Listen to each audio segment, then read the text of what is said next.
Don't forget to hit the like button. Be sure to subscribe. Turn on that notification bell so you know when videos drop. Thanks for watching.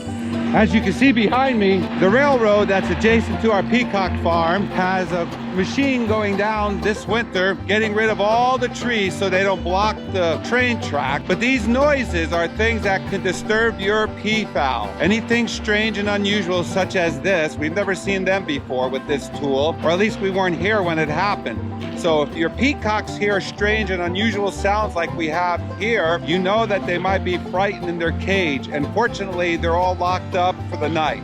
So that's another fun thing here on the peacock farm. Surprises on the railroad track. I like the one when we had the steam engine come by earlier on, but this one's kind of interesting. Order the Wacky World of Peafowl books at peafowl.com.